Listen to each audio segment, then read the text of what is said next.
আরজানকে আশ্বস্ত করে জবাব দিল চারু। শুনে আরজান ছোট্ট একটা দীর্ঘশ্বাস ছাড়ল, কিন্তু কিছু বলল না। পরক্ষণে আবার ব্যস্ত হয়ে উঠল চারুকে খাওয়ানোর জন্য। সে নিজে হাতে খাইয়ে দিল চারুকে। আরজানের এই ছোট্ট ছোট্ট যত্নগুলো চারুকে ক্ষণে ক্ষণে বিমোহিত করে চলেছে, একটু একটু করে ভুলিয়ে দিচ্ছে পূর্বের সকল দুঃখ বেদনা ঝড় ঝঞ্ঝা। আরজানের নতুন বাড়িটা তার নিজের টাকায় কেনা। এখানে তার পৈশাচিক বাবার কোনো ছায়া অবধি রাখেনি সে, আর না কখনো বাবার ছায়া এখানে পড়তে দেবে। চারুকে নিয়ে যখন গাড়িতে উঠে বসলো, তখন দোতলা থেকে মায়ের কান্না ভেজা নেত্রদয় তার চোখ এড়ায়নি। হৃদ এবং মিনা বেগমের সঙ্গে সৌমি আসার জন্য এক প্রকার কাঁদতে শুরু করলো। কিন্তু আরজান চায় না তার মতো তার ছোট্ট বোনটাও পরিবার থেকে আলাদা হয়ে যাক, কারণ নিজের পরিবারকে ছেড়ে দূরে থাকার এক একটা দীর্ঘশ্বাস খুবই ভারী, যার ওজন সইতে হিমশিম খাবে এই ছোট্ট মেয়েটা। আর তাছাড়া তাদের প্রতি সৌমির এই নিঃস্বার্থ নিষ্পাপ ভালোবাসাটুকু বোঝার স্বার্থ এখনও এই পরিবারের কারোর হয়নি, আর না কখনো হবে। পেছনের সিটে বসলাম মিনা বেগম এবং হৃদ, আর সামনের সিটে চারু এবং আরজান গম্ভীর মুখে গাড়ির স্টিয়ারিং ঘোরালো। মিনিট গড়াতেই বাড়ির এরিয়া ডিঙিয়ে অনেক দূর চলে এলো তারা। কেউ কোনো কথা বলছে না, একদম ভয়াবহ নীরবতা গাড়ির ভেতর। চারু এক পাশ হয়ে তাকিয়ে আছে বাইরের দিক, তবে বারবার আর চোখে সে দেখছিল আরজানকে। ও ভাবছে আরজান হয়তো এই কথা বলল, কিন্তু ওর ভাবনাটা প্রতিবারই ভুল প্রমাণিত হচ্ছে। হয়তো নিজের পরিবারকে ছেড়ে আসাটা এখনও ঠিক মেনে নিতে পারছে না মানুষটা। নিজেকে মনে মনে বড্ড গালি দিচ্ছে চারু। সত্যিই ও পোড়া কপালি, যেখানেই ও পদচারণ ঘটবে সেখানেই অনর্থ ঘটবে। চারুর মনের ভেতর এমন হাজারো চাপা ক্ষোভ বাড়তে লাগলো নিজের প্রতি, কিন্তু শেষ অবধি চেয়েও আর কিছু বলতে পারল না আরজানকে। পূর্বের ভয়াবহ নীরবতাকে জারি রেখেই পার করে এলো অনেকটা পথ এবং অবশেষে নিজেদের নতুন বাড়িতে। আরজানের গাড়িটা একটা ডুপ্লেক্স বাড়ির সামনে এসে থামলো। চারু তখনও মনে মনে নিজেকে গালমন্দ করছিল। অবশেষে ওর ভ্রম কাটলো আরজানের ডাকে। আরজান গাড়ির দরজা খুলে দাঁড়িয়ে আছে। চোখে পড়তেই জলদি নেমে দাঁড়ালো আর চারু। আরজান গাড়ির দরজাটা লাগিয়ে দিয়ে শান্ত গলায় বলল, কি ভাবছিলেন? চারু আনমনে জবাব দিল, আপনাকে। আরজান যেন চমকালো। তার শান্ত ভঙ্গি কেমন অস্থিরতার রূপ নিল। পূর্বের সেই গম্ভীর ভাবটা এখন আর নেই তার চোখে মুখে। তবে চারু যেন হোঁচট খেলো নিজেকে বোকা মতে। হুট করে মুখ ফসকে কি বলে ফেললো। মানে? কিছু না। আরজান ফের জিজ্ঞেস করলে চারু কেমন গুটিয়ে যায় নিজের ভেতর। বুঝতে পেরে আরজান মনে মনে হাসে। চারু কি তবে গলছে তার প্রতি? এই কঠোর মেয়েটিও কি তবে শীতল হচ্ছে ভালোবাসার কোমল স্পর্শে? চলুন, দাঁড়িয়ে থাকবেন নাকি? অবশ্যই ম্যাডাম, আসুন প্লিজ। এই বলে হাতটা বাড়িয়ে চারুর হাতটা ধরলো আরজান। চারু খানিকটা কেঁপে উঠল, আর একটু গুটিয়ে পড়লে ভেতরে ভেতরে। আরজান ওর হাত ধরে নিয়ে গেল ভেতরে। বাড়িটা বাইরে থেকে দেখতে যেমনটা চোখে পড়ার মতো, ভেতর থেকে আরও ভয়ানক সুন্দর। চারু শুধু মুগ্ধ হয়ে দেখেই যাচ্ছিল। পছন্দ হয়েছে? ভীষণ। আজ থেকে এটাই আমাদের ঠিকানা, আমাদের ছোট ছোট খুশি, আনন্দ, সুখ, দুঃখের একমাত্র ভাগিদার। আর এই মনোমুগ্ধকর বাড়িটা আমার ঝাড়ুলতার নামে। এই নিন বাড়ির চাবি, যত্ন করে আগলে রাখবেন, কেমন? মুচকি হেসে বাড়ির চাবিটা নিল চারু। আরজান আবারও বলল, আপনার যেমন খুশি, যেভাবে খুশি সাজিয়ে নিন। আর হ্যাঁ, আজ থেকে আর আপনার হাতের রান্না ছাড়া কিন্তু চলবে না। প্রতিদিন নিয়ম করে এই হাতের অসাধারণ সব রান্না চাই, কেমন? আজ থেকে আমাদের সবার রেস্ট।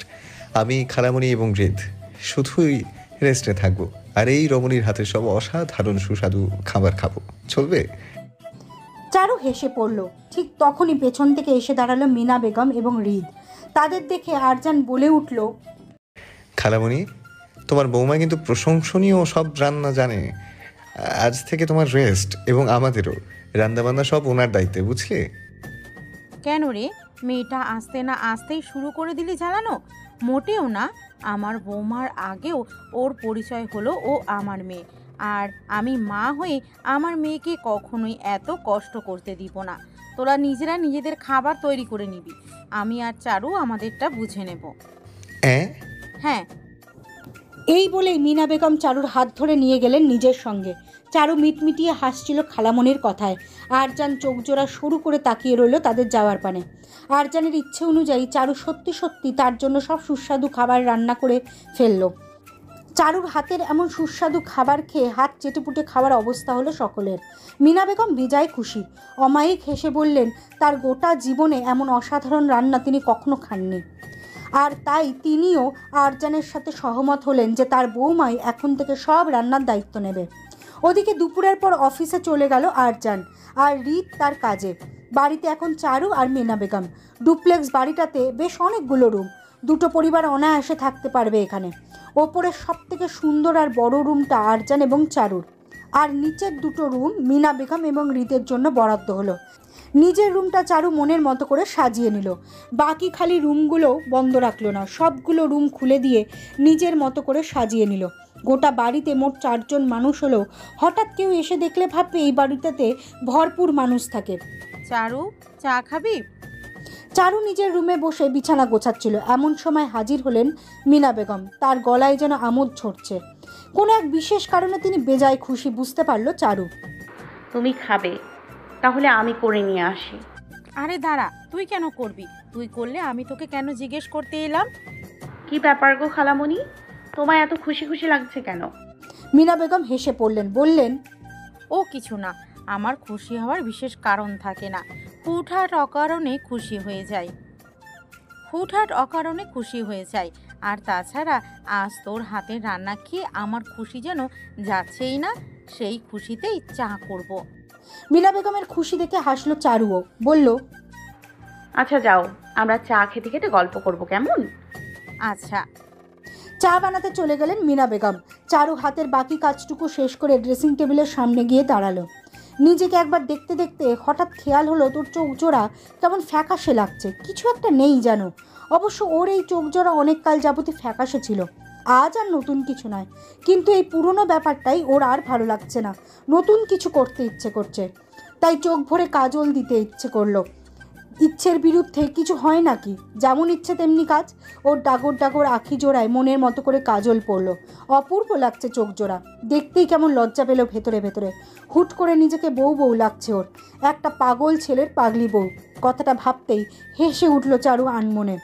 মিনা বেগমের সঙ্গে পুরো বিকালটা চা খেতে খেতে আর গল্প করতে করতে কেটে গেল চারুর। চারু ভাবছে রিতবাই জোর করে ওদের সাথে আসাতে ওর একটা উপকার তো হয়েছে। এই যে আরজান না থাকার সময়টা কি সুন্দর করে কাটাতে পারছে মিনা বেগমের সাথে। তখন যদি কেউ না থাকতো, একা বাড়িতে মুখ ভার করে বসে থাকতে হতো তাকে, সেটা হতো পৃথিবীর সবচেয়ে ফালতু কাজ। আরজান এলো ঠিক রাত 10টায়। ক্লান্ত শরীর টেনে আনতে পারছিল না যেন। কলিং বেল চাপতেই দৌড়ে গিয়ে দরজা খুলল চারু। দরজার এপাশে তার প্রতি চারুর উদ্বিগ্ন দৃষ্টিখানা অবলোকন করতেই সমস্ত ক্লান্তিরা যেন ছুটে পালালো। নিজের অজান্তেই ঠোঁটের কোণে ফুটে উঠল প্রশান্তির হাসি। চারু তাকে ভেতরে ঢুকতে দিয়ে পাশে সরে গেল, কিন্তু আরজানের একদম হুঁশ নেই যেন। আরজান হঠাৎ আটকে গেল তার চারুলতাতে। প্রায় অনেকটা সময় কেটে যাওয়ার পর চারুর গলা পেয়ে ধ্যান ভাঙে আরজানের, কিন্তু তার ধ্যান জ্ঞান তখনও চারুতেই আবদ্ধ। এক ধ্যানে তার শ্যামলিনীকে দেখতে দেখতেই ভেতরে প্রবেশ করলো। চারু দরজা লক করতে করতে বলল, আপনি ঘরে বসুন, আমি আপনার জন্য পানি নিয়ে আসছি। আরজান মুচকি হেসে মাথা নেড়ে চলে গেল। মিনিট গড়াতে চারু পানি নিয়ে হাজির। ততক্ষণে আরজান চিত হয়ে শুয়ে পড়েছে বিছানায়। পরনের ব্লেজারটাও খুলে রাখেনি ছেলেটা, যা দেখে চারু শাসানি গলাতে বলল, সে কি, ওসব না খুলেই শুয়ে পড়লেন যে? চারুর গলা পেয়ে উঠে বসলো আরজান, মৃদু হেসে বলল, ভীষণ ক্লান্ত, বেশ কিছু মিটিং ছিল, প্রায় 5-6 দিনের সব কাজ জমেছিল, সব একেবারে কমপ্লিট করতে হয়েছে। এখন যেন চোখে দেখছি না। সব একবারই কেন করতে হবে? ধীরে ধীরে করা যেত না? আরও ধীরে ধীরে করতে গেলে বেশি না গোটা সপ্তাহটাই এমন করেই কেটে যেত। পানির গ্লাসটা আরজানের হাতে তুলে দিল চারু। আরজান পানিটা খেয়ে খালি গ্লাসটা চারুর হাতে দিতে গিয়েও দিল না, আবার নিজের কাছে রেখে দিল। চারু হাত বাড়িয়ে গ্লাসটা নিতে গেলে আরজান অন্য হাতে চারুর হাতটা ধরে কাছে টেনে আনে। চারুর ঘটনার আকস্মিকতায় ভরকে যায়। আকস্মিক আরজানের এতটা কাছে এসে পড়াতে ওর চোখ জোড়া যেন আলুর শেপের আকার নিয়েছে। কি? ভালোবাসি। আরজানের মাতাল কণ্ঠে বুকটা কেমন কেঁপে উঠল ওর। লজ্জাও পেল ভীষণ। হুট করে চোখ জোড়া নামিয়ে নিলে আরজান কেমন মরি মরি কণ্ঠে বলে উঠল, কাজল পড়েছেন কেন? আমি যে প্রতিনিয়ত আপনার ওই নিঃস্বার্থ চোখ জোড়ায় কাহিল হয়ে পড়ছি, টের পাচ্ছেন না বুঝি? তার উপর আমাকে টর্চার করার নতুন ধান্দা, তাই না? আমাকে পোড়ানোর শাস্তি কিন্তু খুব ভয়াবহ হতে পারে। আর তাছাড়া এখন আমাদের মাঝে কিন্তু আর কোনো বাধাও নেই। So everything is permissible if I want. আরজানের লাগামহীন ইঙ্গিত চারু বুঝে ফেলল, যার দরুন লজ্জায় ওর মাটিতে মিশে যেতে ইচ্ছে করছে। ক্ষণে ক্ষণে কেঁপে উঠছে ওর নেত্রকোণ। মনে মনে জারি করলো আর কখনো ভুলেও কাজল পড়বে না ও। চারুলতা, আমি কি আপনাকে একবার ছুঁতে পারি প্লিজ? আরজানের আবেদনে দম আটকে এলো চারুর। মনে হচ্ছে ও এক্ষুনি জ্ঞান হারাবে, জ্ঞান হারিয়ে লুটিয়ে পড়বে জমিনে। তারপর অনেক অনেক বছর কেটে যাবে, কিন্তু ওর জ্ঞান ফিরবে না। তবে না, এমন কিছুই হয়নি, বরং এর উল্টোটাই হয়েছে। ভুল করে ভুল সময়ে হাজির হয়েছে হৃদ। অবশ্য তার মাথাতেও ছিল না আরজানের এমন সিক্রেট মোমেন্টে সে এসে যাবে। ফোন চাপতে চাপতে তাদের রুমে ঢুকে এসে দুজনকে এত কাছাকাছি দেখে বেচারা না পেরে দরজা ভেঙে দৌড়ে পালায়। আর এদিকে কারোর পায়ের শব্দে ছিটকে সরে দাঁড়িয়ে পড়ল চারু। হৃদ কিছু বলবে তার পূর্বেই পালালো চারু। চারু আরজানের নতুন বাসাতে ওঠার 1 সপ্তাহ পেরিয়ে গেছে। ইতিমধ্যে হৃদের বেশ ভালো বেতনের একটা জব হয়েছে। 2 ভাই এখন সারাদিন বাইরে থাকে অফিসের কাজে। রোজ সকাল 10টায় বের হয় এবং বিকেল 5টায় ফেরে। আর এদিকে চারু এবং মিনা বেগমের অবসর সময়গুলো চা কিংবা কফি খেতে খেতে গল্প করে কেটে যায়। এরই মাঝে একদিন মিনা বেগমের মনে হলো তার ছেলের এখন একটা বিয়ে দেওয়া উচিত। ছেলের বিয়ের বয়সও হয়েছে এবং একই সাথে ভালো বেতনের চাকরিও আছে, সুতরাং বিয়ে এখন দিতেই হবে। কিন্তু হৃদের বিয়েতে মত নেই, সে এখন কিছুতেই বিয়ে করবে না। মা বলছে বিয়ে করাবে আর ছেলে বলছে বিয়ে করবে না, এমন করেই কাটছে তাদের দিন। আজ শুক্রবার, সবার অফিস বন্ধ। সেই সুবাদে আজ তাদের বাইরে গিয়ে লাঞ্চ করার সিদ্ধান্ত হয়েছে এবং একই সাথে সারাদিন ঘোরাঘুরি চলবে। কিন্তু মিনা বেগম তাদের সঙ্গে যোগ দিতে আগ্রহ প্রকাশ করলেন না, কেননা সে তাদের গ্রামের বাড়িতে একটা ভালো মেয়ের খোঁজ পেয়েছেন। ছেলেকে মিথ্যে বলে সেই মেয়েকে দেখতে ছুটলেন তিনি ভোরের দিকেই। 2 দিন গ্রামে থেকে মেয়ের কুষ্টি গাতির খোঁজ নিয়ে তবেই আসবেন। পছন্দ হলেই বিয়ে।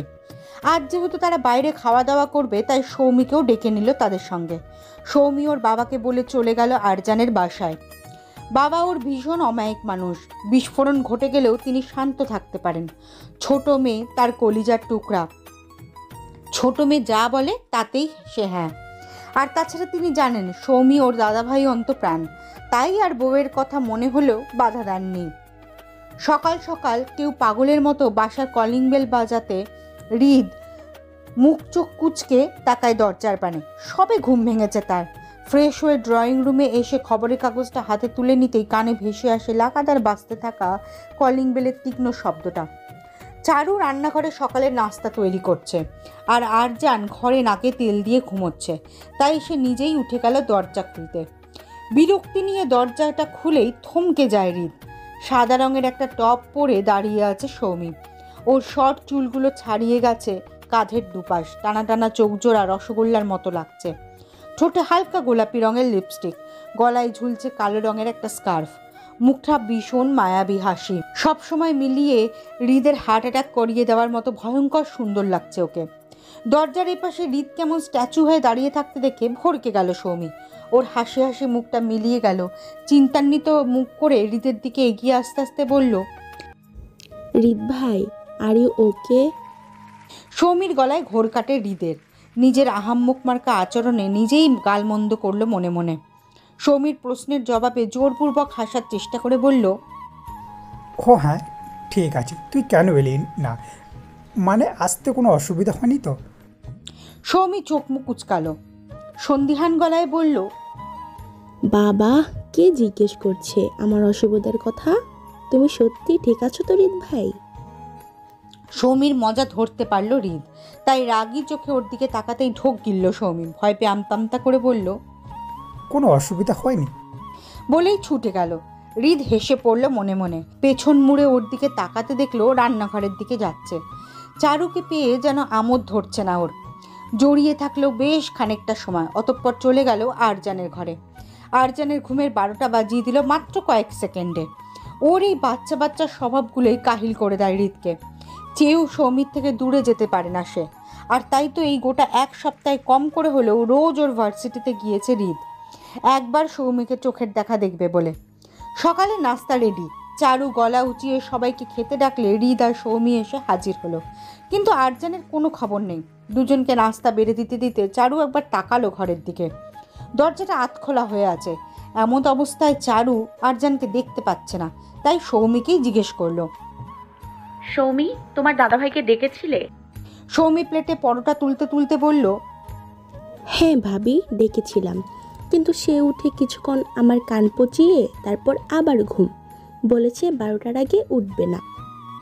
সে কি কথা, 12টায় উঠে না খেয়ে বেরোবে নাকি? হ্যাঁ ভাইয়া, এই যে আপনার পরোটা, কিছু লাগলে আমাকে ডাকবেন, আমি একটু দেখে আসি। হৃদ স্বাভাবিক হেসে হ্যাঁ সূচক মাথা নেড়ে খেতে আরম্ভ করলো। সৌমিও তাই। চারু চলে গেল আরজানকে ডাকতে। চারু যেতে হৃদ বলে উঠল, আশিক ছেলেটা তোর কি লাগে, প্রেমিক? সৌমি সম্পূর্ণ মনোযোগ দিয়ে খাচ্ছিল, কিন্তু আকস্মিক হৃদের গলায় আশিকের নাম শুনতেই ওর খাবার আটকে গেল গলায়। বেশম লেগে কাস্তে কাস্তে মুখ চোখে হাত চাপা দিয়ে ভীত চোখে তাকালো হৃদের পানে। হৃদ ভাবলে সিং ভঙ্গিতে খাবার চিবোচ্ছে। হৃদ আরজানের মতো অত ফর্সা নয়, তবে তার গায়ের রং স্বাভাবিক, কিন্তু অসাধারণ মুখের আগতল। যে কোনো কারুকার্য শোভিত মুখ, যেন শিল্পী তার সমস্ত ধৈর্য সংকলনকারে তৈরি করে রেখেছে এমন মুখের আদল। আশিক, তুমি আশিককে কিভাবে চেনো? রাস্তাঘাটে রোমান্স করে বেড়ালে যে কারো চোখেই পড়বে, আমার চোখেও পড়েছে, তাই চিনি। সৌমির চোখ কপালে উঠে গেল। মানে আমি কেন ওর সাথে রোম্যান্স করতে যাব? তো কি বেড শেয়ার করতে চাচ্ছিস? সৌমি থপ করেও জ্বলে উঠল। মেজাজ বিগড়ে যাচ্ছে ওর। কি বলতে চায় হৃদ ভাই? কি বলছো এসব? আমাকে তোমার এত বাজে মেয়ে মনে হয় হৃদ ভাই? তোকে নিয়ে ভাবার সময় নেই আমার, যা দেখছি তাই বললাম। ফার্দার যেন তোকে কোনো ছেলের সঙ্গে রাস্তাঘাটে না দেখি। ফষ্টি নষ্টি করবি নিজের রুমের ভেতরে, বাইরে না। সৌমির চোখ জোড়া টলমল করে উঠল। খাবার যেন আর নামছে না গলা দিয়ে। ইচ্ছে করছে সামনের এই বসে থাকা ফালতু লোকটাকে খুন করে ফেলতে। কিছু না জেনে না বুঝে কি সব জাতা কথা শোনাচ্ছে। সৌমির আর খাওয়া হলো না। সামান্য একটু পানি খেয়ে উঠে চলে গেল। হৃদ এতক্ষণে মুখ উঁচিয়ে তাকালো। ওর যাওয়ার পানে অসহায় চোখে তাকিয়ে কাপা গলায় একটা ঢোক গিলল। রুমের ভেতরে ঢুকতেই চারুর চোখ গেল সোজা বিছানার দিকে। ঘুমে পুত হয়ে আছে আরজান। কম্বলের নিচে কেবল তার মুখটাই দেখা যাচ্ছে, বাকি আপাদমস্তক পুরোটাই প্যাকেট করা। চারু বিছানার কাছে এগিয়ে যেতে যেতে ঘড়ি দেখলো, ঠিক 10টা বাজে। সকালের নাস্তাটা এখন না করলে আর কখন করবে? ওদিকে 12টার মধ্যে বের হবে বলেছিল। এই যে শুনছেন, আরজান, আরজান। মৃদু স্বরে ডাকতে লাগলো চারু।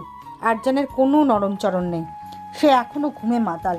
চারু মৃদু হাসলো, বিছানায় বসলো আরজানের ঠিক পাশে। মৃদু হেসেই হাত রাখলো তার মাথায়। আলতো করে হাত বুলাতে বুলাতে খুঁটিয়ে খুঁটিয়ে দেখতে লাগলো তাকে। আরজানকে চারু কখনো ঠিক করে পর্যবেক্ষণ করতে পারে না। হয় ভয়, না হয় লজ্জা। বেশিরভাগ সময় লজ্জাটাই বেশি হানা দেয় ওর বক্ষপিঞ্জরে। ও যখনই গভীর চাহনিতে মানুষটাকে পর্যবেক্ষণ করতে যায়, তখনই যেন গভীর লজ্জায় মুচড়ে পড়ে। তাই আর সম্ভব হয় না মানুষটাকে দেখার। কিন্তু আজ যেন সে চোখ সরাতে পারছে না আরজানের থেকে। এক অদ্ভুত আকর্ষণ টানছে ওকে, যেন কানে কানে বলছে একটু ছুঁয়ে দিলে ক্ষতি নেই। নিজের এই ভয়ঙ্কর অনুভূতিকে প্রশ্রয় দিয়ে চারু সত্যি সত্যি কাছে এগিয়ে গেল আরজানের গালে আলতো করে হাত বুলিয়ে ঠোঁট ছোঁয়ালো তার কপালে। ফের কানের কাছে মুখ এনে ফিসফিসিয়ে বলল, পুরুষ মানুষের এমন সুন্দর হতে নেই, জানেন না? কথাটা বলেই নিজেই হেসে ফেলল মনে মনে। অনেক হয়েছে, এখন তাকে ডাকতে হবে। চারু সোজা হয়ে তাকে ডাকতে নিলেই মনে হলো চারুর ছোট্ট দুনিয়াটা বন বন করে ঘুরে গেল। ভয় সিটিয়ে গেল চারু। কিছুক্ষণ পর যখন পিটপিট করে চোখ খুলতে চেষ্টা করলো, তখন যা দেখলো তাতে ওর মাথা ঘুরে অজ্ঞান হয়ে যাবার পালা। এই মুহূর্তে ও লেপ্টে আছে বিছানার সঙ্গে, আর আরজান ওর ওপরে উঠে ওর হাত দুটো শক্ত করে চেপে ধরেছে বিছানার সাথেই। ঠোঁটের কোণে বাঁকা হাসি, মুখের ভঙ্গিমা এমন যে তার ঘুম ভেঙেছে আরও ঘণ্টাখানিক আগে। ফ্রেশ হয়ে আবারও এসে শুয়ে পড়েছে কম্বলের নিচে। কিছু একটা ভেবে চারুর বুকটা ধক করে উঠল। তবে কি আরজান ওর এক্ষুনি ও বলা কথাটা শুনে ফেলেছে? চারুর মস্তিষ্ক পড়ার ক্ষমতা যেন আছে আরজানের, তাই ফট করে জবাব দিল, সব শুনে নিয়েছি। কি ভেবেছিলেন আমি ঘুমে অচেতন? চারুক কেঁপে উঠল লজ্জায়। এটা কি হলো? যা কোনোদিন করেনি তেমন একটা কাজ করেছে আজ, আর সেটাও নাকি ধরা পড়তে হলো তৎক্ষণাৎ।